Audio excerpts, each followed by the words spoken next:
जो कुछ हुआ पिछले कुछ अरसे में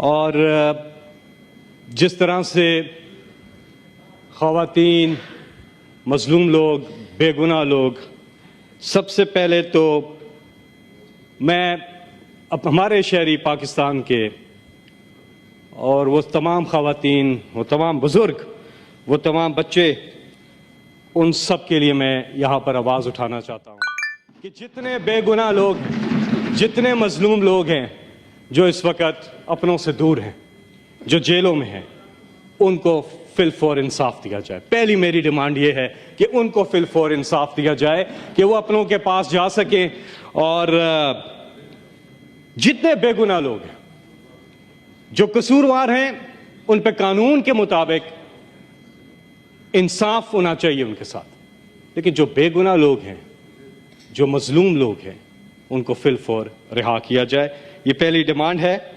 और साथ में जो जिस तरह से इस कौम ने 8 फरवरी को अनप्रेसिडेंटेड है पाकिस्तान की हिस्ट्री में, जिस तरह से ये लोग निकले कि हमने देखा कि बल्ला बंद है, लीडर बंद है, लीडरशिप बंद है, कैंपेन बंद है, कैंडिडेट्स बंद हैं, इंटरनेट बंद है, मोबाइल फोन बंद है, मगर इस कौम का जज्बा फिर भी बुलंद है।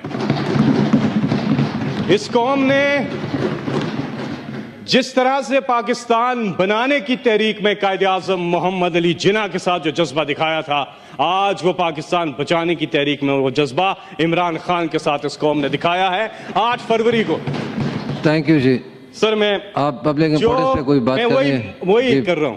कंक्लूड करें प्लीज। चेयरमैन साहब प्लीज, मैं बड़े अच्छे के बाद बात कर रहा हूं, आप प्लीज मुझे कंटिन्यू करने दीजिए। जी प्लीज, बाकी मेंबर ने भी बात करनी है। जिस तरह से इस कौम ने जो मैंडेट दिया है 8 फरवरी को इमरान खान को, उसके बाद एक चीज वाज़ेह है कि ये कौम चाहती है कि उनके हर दिल अजीज लीडर इमरान खान, उनको फौरी तौर पर रिहा किया जाए, इमरान खान को रिहा किया जाए और उनकी अहलिया को रिहा किया जाए कि कौम ने मैंडेट दे दिया। और हमारे बाकी साथी सेनेटर इजाज चौधरी, उनके लिए सर प्लीज प्रोटेक्शन ऑर्डर जारी करें। ये उनका आईनी हक है कि वो आएं और यहां पर कमेटी की मीटिंग्स और हाउस की प्रोसीडिंग्स जो हैं वो अटेंड कर सकें। ये भी मेरा